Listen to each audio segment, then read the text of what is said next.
Hello students. इस बार आप लोगों के अतुल सर क्लास 9th के बच्चों के लिए एक चैप्टर लेकर उपस्थित हुए हैं। जब क्लास 10th के बच्चों को हिस्ट्री पढ़ाना शुरू किए तो क्लास 9th के भी बहुत सारे स्टूडेंट्स डिमांड करने लगे कि सर हम लोगों को भी हिस्ट्री पढ़ाइए। तो चलिए हम प्रयास करेंगे कि क्लास 9th के भी स्टूडेंट्स को हिस्ट्री का ये चैप्टर बढ़िया से समझा सकें। तो क्लास 9th के मेरे प्यारे बच्चों, आप लोगों को पहला जो चैप्टर पढ़ाई करना है वह है द फ्रेंच रेवोल्यूशन, फ्रांस की क्रांति। फ्रांस देश जिसको आप कभी देखे नहीं, कभी रहने नहीं गए,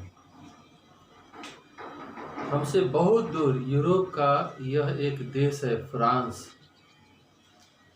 जहाँ क्रांति हुआ और उस क्रांति को हमें समझना है बच्चों। और इसलिए ये समझना जरूरी है क्योंकि यहाँ लोकतंत्र के लिए लड़ाई लड़ी गई, डेमोक्रेसी के लिए। बच्चों, जो डेमोक्रेसी भारत में है उस डेमोक्रेसी के लिए फ्रांस में बहुत पहले आवाज उठाई गई थी। तो फ्रांस लोकतंत्र का आइडिया दिया कई देशों को। न केवल लोकतंत्र, फ्रांस ने तो कई सारे ह्यूमन राइट्स के बारे में भी दुनिया के कई देशों को बताया।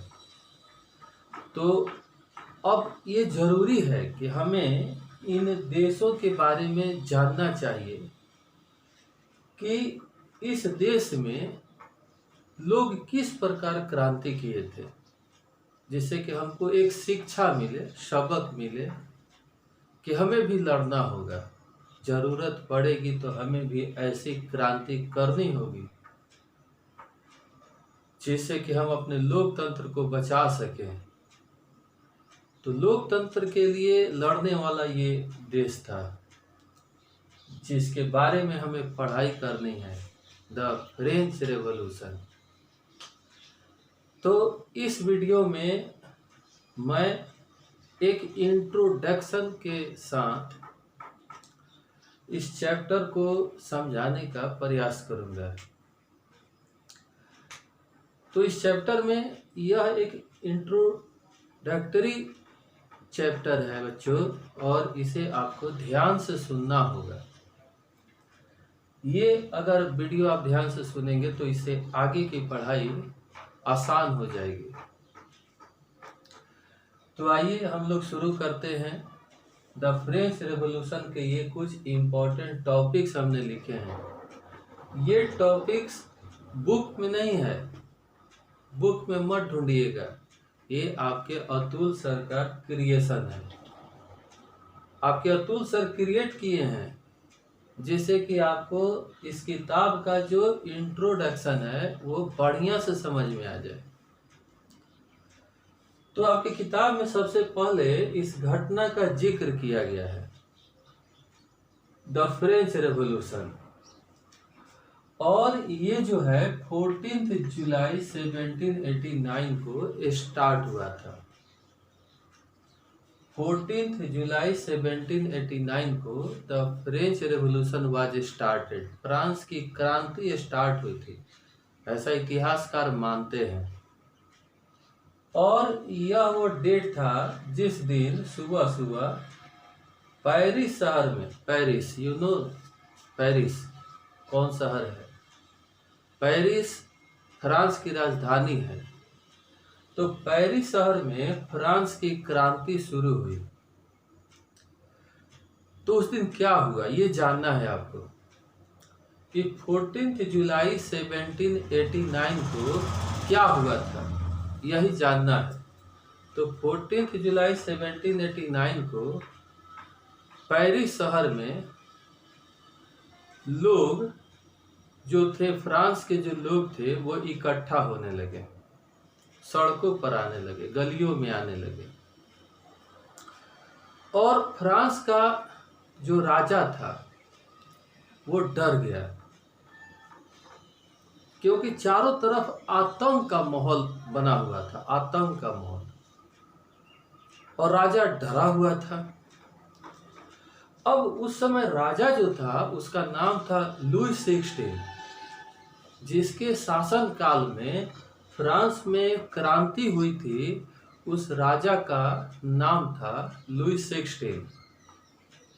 तो लुई 16 जो राजा था वह डरा हुआ था। उसे लग रहा था कि यह भीड़ हिंसा का रूप ले सकती है, जिससे शहर का कानून व्यवस्था बिगड़ सकता है, शांति खराब हो सकती है। तो लॉ एंड ऑर्डर को मेंटेन करने के लिए लुई 16 जो राजा था उसने क्या किया कि अपने सैनिकों को शहर में, पेरिस शहर में मूव करने का आदेश दे दिया कि आप लोग पेरिस शहर में चारों तरफ फैल जाइए, जिससे कि जनता कहीं भी कानून न तोड़ सके या अपने हाथ में हिंसा को न ले ले। तो इसलिए राजा ने यह आदेश दिया कि आप लोग चारों तरफ फैल जाइए। तो सैनिक शहर के, पेरिस शहर के चारों तरफ फैलने लगे। अब उसी में कोई राजा के बारे में अफवाह उड़ा दिया। अफवाह ये उड़ा दिया कि अगली बार राजा आदेश देने वाले हैं कि लोगों पर गोली चलाया जाए, गोली चलाने का आदेश देने वाले हैं। अब इस तरह का अफवाह सुनकर पेरिस शहर में जो लोग इकट्ठे हुए थे वो घबरा गए, और करीब 7,000 की संख्या में, याद रखिएगा, करीब 7,000 की संख्या में आदमी और औरत दोनों शहर के टाउन हॉल में इकट्ठा हुए।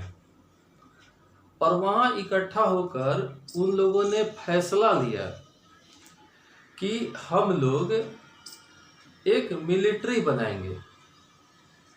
तो सोचिए, पीपुल जो इकट्ठा हुए थे, 7,000 लोग जो इकट्ठा हुए थे टाउन हॉल में, तो उन लोगों ने ये डिसाइड किया कि हम लोग एक मिलिट्री बनाएंगे, जिससे कि हम लोग राजा के मिलिट्री के खिलाफ लड़ाई लड़ सकें। अब सोचिए, फ्रांस देश के लोग कैसी क्रांति कर रहे थे। तो मिलिट्री के बल पर, हिंसा के बल पर वायलेंट रेवोल्यूशन हो रहा था।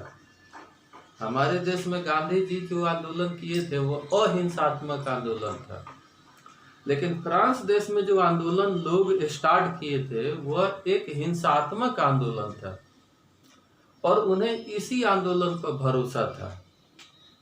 तो लोग मिलिट्री तैयार करने का निर्णय लिए कि हम लोग मिलिट्री तैयार करेंगे और राजा के जो ट्रूप्स हैं, सेना है, उसके खिलाफ हम लोग लड़ाई करेंगे। इसी बीच एक बहुत इंपॉर्टेंट घटना घटी बास्टील प्रिजन में। बास्टील एक जेल था बच्चों, राजा का। हुआ क्या कि करीब सैकड़ों की संख्या में, हजारों भी कह सकते हो, काफी बड़ी भीड़ पेरिस शहर के ईस्टर्न साइड की ओर चली, पूर्वी छोर की ओर चली, और आगे गई तो उसे एक जेल मिला, बास्टील प्रिजन कहलाता है, बास्टील प्रिजन, बास्टील जेल, जो कि एक किला के अंदर था। चारों तरफ किला था और बीच में जेल था। अब लोगों के पास क्या था स्थिति कि मिलिट्री तो बना लिए थे, लेकिन उनके पास हथियार नहीं था। तो ये लोग जहां भी राजा के सरकारी ऑफिसों को देखते थे, सरकारी भवनों को देखते थे, तो वे लोग राजा के उन भवनों पर, उन ऑफिसों पर हमला करते थे, इस उम्मीद में कि यहाँ हथियार होगा जिसको हम लोग लूट लेंगे, जो हमारे लड़ाई के काम आएगी। तो ये काम शुरू किए थे। इसी बीच ये जो भीड़ गई ईस्टर्न साइड की ओर, पेरिस शहर के पूर्वी छोर की ओर, तो वहां भी राजा का एक किला था। उस किला के अंदर एक जेल था जो काफी फेमस था, बास्तिल जेल। बास्तिल जेल इसको कहा गया। अब इस जेल पर ये लोग अटैक किए। इनको लगा कि इस जेल में जो सुरक्षा कर्मी होंगे उनके पास जरूर हथियार होगा। इसी उम्मीद में ये लोग इस पर अटैक कर दिए, हमला कर दिए। इस हमले में दोनों ओर से लड़ाई हुआ। एक तरफ लोगों की एक मिलिट्री और दूसरी तरफ उस जेल का जो कमांडर था वह जेल की सुरक्षा के लिए लड़ रहा था। और इस लड़ाई में वह कमांडर, बास्तिल जेल का वो कमांडर मारा गया। और ये लोग घुस गए जेल के अंदर और वहां जितने कैदी थे सारे कैदियों को रिहा करा दिए, सारे कैदियों को जेल से भगा दिए। सबसे आश्चर्य की बात यह थी कि जब जेल तोड़ा गया, जेल के अंदर लोग घुसे, तो वहां मात्र 7 कैदी थे, 7 प्रिजनर्स थे।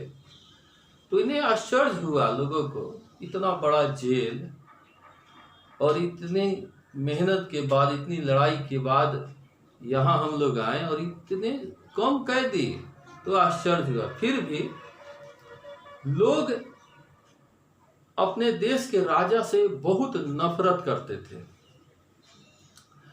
और नफरत का नतीजा ये था कि उन्होंने उस जेल को न केवल तोड़ा बल्कि उस जेल की दीवार को भी उन्होंने तोड़ना शुरू किया, ढाहना शुरू किया। तो पूरे जेल की जो दीवार थी, बास्तिल प्रिजन की जो दीवार थी, उसको भी लोगों ने ढा दिया, तोड़ दिया। उसके एक एक टुकड़े को बाजार में ले गए और बाजार में ले जाकर उसे सेल कर दिया, बेच दिया। और फ्रांस के जो लोग थे वो खरीद रहे थे। सोचिए, उस जेल का टुकड़ा खरीद रहे थे, क्योंकि वह जेल राजा जो एक निरंकुश शासक था उसका वह प्रतीक था, इसलिए लोग उससे नफरत करते थे। लेकिन लोगों ने जब जेल तोड़ा तो लोगों को लगा कि भाई हम बहुत बड़ी साहस का काम किया। तो अब यादगार के रूप में लोग उस जेल का एक एक पार्ट खरीद रहे थे और अपने घर में रख रहे थे। ये स्थिति था बच्चों फ्रांस देश में। तो इतिहासकार ने देखा कि यह जो घटना है, फ्रांस देश में जो घटना घटी, बास्तिल प्रिजन को तोड़ा गया, उसके बाद ये घटना रुकने का नाम नहीं ली। इसके बाद फ्रांस देश में और घटनाएं घटी। जैसे फ्रांस देश के शहर में अब प्रतिदिन विद्रोह होने लगा, रोज घटनाएं घट रही थी। न केवल शहर में बल्कि बच्चों फ्रांस के गांवों में भी लोग विद्रोह करने लगे। अब एक तरफ लोग विद्रोह करते थे और दूसरी तरफ राजा के जो सैनिक थे, दोनों ओर से लड़ाई होता था। लड़ाई हिंसात्मक ही होता था। तो ये घटना घटते गई, लगातार घटनाएं ऐसी घटी फ्रांस देश में। न केवल बास्तिल जेल वाली घटना बल्कि इसके बाद कई घटनाएं घटी। इतिहासकारों ने कहा ये घटनाएं लगातार घटी और कब तक घटते गई, जब तक कि फ्रांस के राजा को फांसी नहीं दे दिया गया। क्रांति आगे चलकर इतना भयानक हो चुका था कि लोग अपने देश के राजा को फांसी चढ़ा दिए। अब आश्चर्य लगेगा आपको ये जानकर कि फ्रांस देश के राजा को फांसी हो गई। ऐसा क्यों हुआ? क्या हुआ फ्रांस देश में जिसके कारण राजा को फांसी दे दी गई? ये काफी इंटरेस्टिंग चैप्टर है बच्चों। फ्रांस देश की कहानी काफी इंटरेस्टिंग है।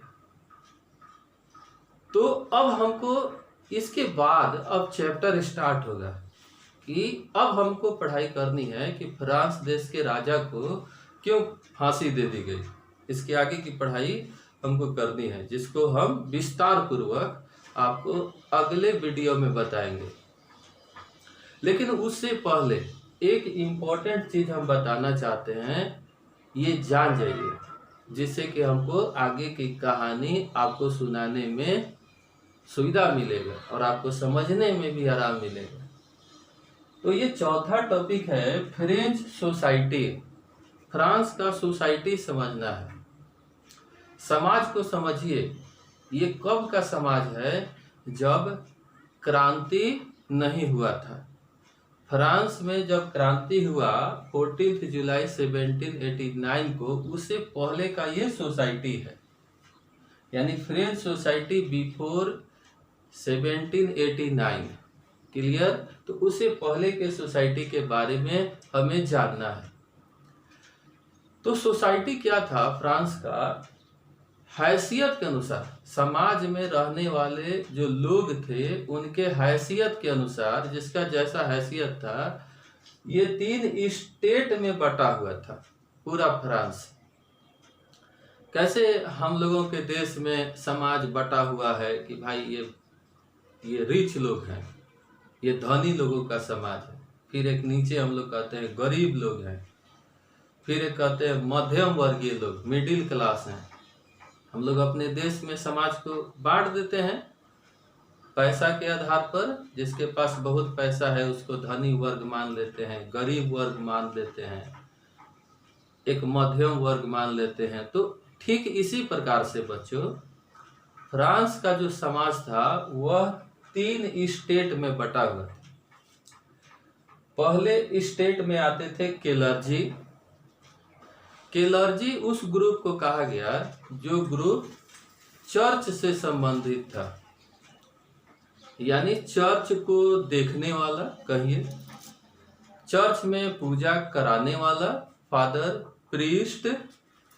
तो जो चर्च से संबंधित थे, चर्च को चलाते थे, ऐसे लोगों को क्लर्जी ग्रुप में रखा गया था। और ये चर्च वाले लोग फर्स्ट स्टेट में थे। सबसे बड़ा पद इनको मिला था फ्रांस में, हाईएस्ट पोस्ट पर थे, हाईएस्ट पोजीशन पर थे।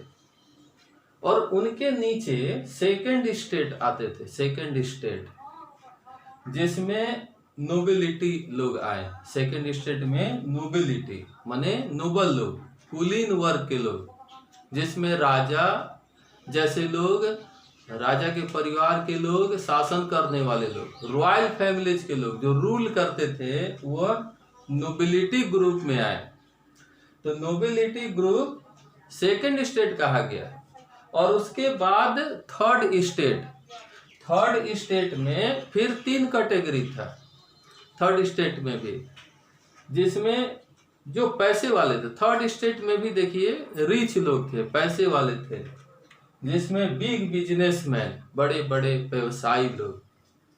उसके बाद मर्चेंट्स, व्यापारी लोग, कोर्ट ऑफिशियल्स, कोर्ट में यानी राजा के दरबार में काम करने वाले ऑफिसर्स लोग, लॉयर्स, वकील लोग, ये सब पढ़े लिखे। देखिए थर्ड स्टेट में कुल मिला के कहिए तो 2 टाइप के लोग थे। एक तो वेल्दी, जिनके पास धन था, और एक एजुकेटेड, हाईली एजुकेटेड, बहुत ज्यादा पढ़े लिखे लोग।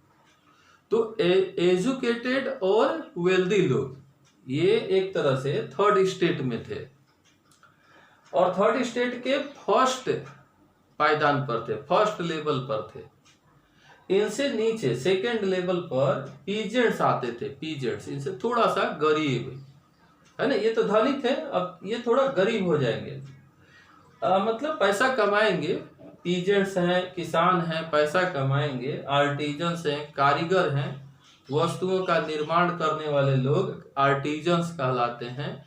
तो कारीगर लोग भी अपने कला के बल पर कुछ न कुछ कमा ही लेंगे। तो एक तरह से कहिए मिडिल टाइप के लोग जो थोड़ा कम पैसा कमाते थे लेकिन इनसे कम रीच थे। और सबसे गरीब लोग जो तीसरे पायदान पर लोवेस्ट लेवल पर थे, जिसमें स्मॉल पीजेंट्स छोटे छोटे किसान। अब स्मॉल पीजेंट्स का मतलब आप समझ ही रहे हैं, जिनके पास छोटा छोटा जमीन होता है उसे स्मॉल पीजेंट्स कहा गया। लैंडलेस लेबर मतलब वो लेबर जिसके पास अपना लैंड नहीं है, जो दूसरे के खेत में काम कर रहा है, वो लैंडलेस लेबर। सर्वेंट्स नौकर चाकर। अब आप समझ सकते हैं कैटेगरी देखकर कि ये वो कैटेगरी है उन लोगों का जो सबसे गरीब लोग हैं। तो सबसे गरीब लोगों का कैटेगरी है। थर्ड स्टेट में मतलब 3 कैटेगरी था। एक रिच लोगों का था जो अच्छा पैसा कमा रहे थे, उनसे थोड़ा कम पैसा कमाने वाले पीजेंट्स और आर्टिजन्स थे। और सबसे गरीब लोग में स्मॉल पीजेंट्स, लैंडलेस लेबर और सर्वेंट्स थे। ये फ्रेंच सोसाइटी जब आप समझ जाएंगे तो इससे फायदा क्या होगा कि आपको आगे की कहानी पूरा बढ़िया से समझ में आएगा। तो अगले वीडियो में हम अब आप लोगों को पूरी कहानी विस्तार से समझाएंगे। तो उसके लिए आप वेट कीजिए। इस वीडियो को पहले बढ़िया से पढ़िए, लर्न कर लीजिए, फिर आगे की कहानी हम लेकर अगले वीडियो में आएंगे। उम्मीद है आपको आज का ये इंट्रोडक्शन इस चैप्टर का बढ़िया से समझ में आया होगा। और कमेंट देकर आप बताएंगे आपको मेरा ये लेक्चर कैसा लगा। लाइक के माध्यम से भी बताइएगा कि आपको ये वीडियो कैसा लगा। अगर इसमें कोई कमी होगा तो उसे अगले वीडियो में हम दूर करने का प्रयास करेंगे। ज़रूर कमेंट में बताइएगा, दिल खोल कर बताइएगा। वीडियो अच्छा लगा वो भी बताइएगा, कहीं अगर कमी है समझने में उसको भी बताइएगा, जिससे आप ही लोगों का फ़ायदा होगा। तो सर अगले वीडियो में और बढ़िया से ढंग से इस चीज़ को बताने का प्रयास करेंगे। उम्मीद है आप ज़रूर हमें बताएंगे कि सर आपका ये लेक्चर हमें कैसा लगा है। तो अगले वीडियो में हम लोग फिर मिलेंगे, तब तक के लिए धन्यवाद।